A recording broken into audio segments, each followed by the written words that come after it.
జై శ్రీమన్నారాయణ. అస్మద్ గురుభ్యో నమః. భగవద్బంధువులారా, అడియేన్ దీపారాణి రామాంజదాసి. ఈరోజు 3వ పాసురం చదువుకుందాం. ఆండాల్ తిరువడగలై శరణం. ఓంగి యులగలంద ఉత్తమన్ పేర్పాడి నాంగల్ நம்பாவைக்கு சாற்றி நீராடினாள்.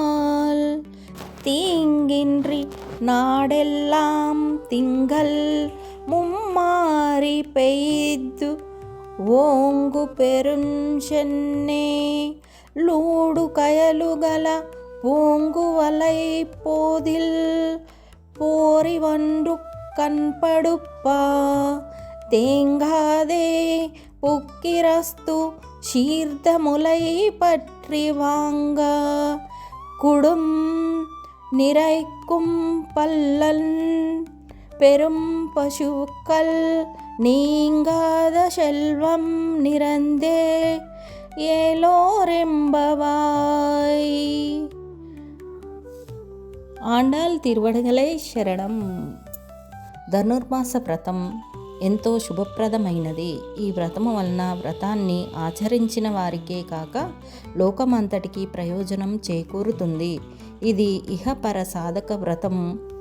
పిలిస్తే పలికేవాడు కృష్ణ పరమాత్మ.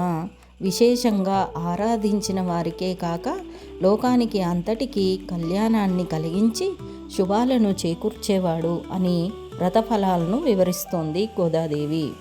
ఆమెకు అనుమతి ఇచ్చిన బృందావనంలోని ప్రతి ఒక్కరూ కృష్ణానుభవం పొందాలి, ఆ యొక్క ప్రయోజనములను అనుభవించాలి అని ఆండాల్ తల్లి ప్రార్థిస్తోంది. సర్వవ్యాపనుడు అయిన త్రివిక్రముని వ్యాపకత్వాన్ని తెలుసుకొని ఆ పురుషోత్తముని కొలిచిన కలిగే ఫలితాలను గురించి ఈ 4వ పాసురంలో గోదాదేవి వెల్లడించింది.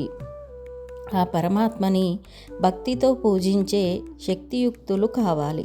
అంటే ముందు శారీరక శుద్ధి, ఆపై అంతర్శుద్ధి అవసరం. అందుకే బాహ్యశుద్ధి కోసం గోదాదేవి వర్షదేవుడైన పర్జన్యుణ్ణి ప్రార్థించి వ్రతంలో భాగమైన స్నానానికై వర్షించమని కోరుతున్నది పాసురంలో.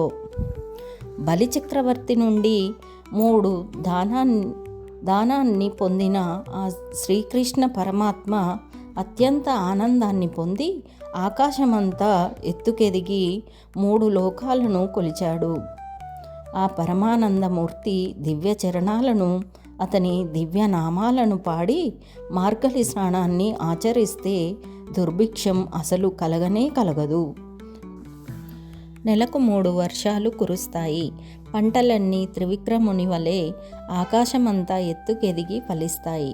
పంట చేల మధ్యనున్న నీటిలో పెరిగిన చేపలు త్రుళిపడుతూ ఆనంద సమృద్ధిని సూచిస్తాయి. ఆ నీటిలో విరిసిన కలువలను చేరిన భ్రమరాలు అందలి మకరందాన్ని గ్రోలి మత్తుగా నిద్రిస్తాయి. ఇవన్నీ సమృద్ధికి సంకేతాలే.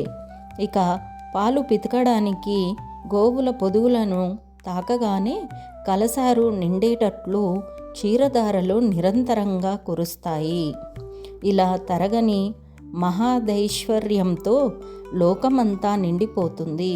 కావున ప్రధానికి రమ్మని సకులందరినీ పిలుస్తోంది గోదాదేవి.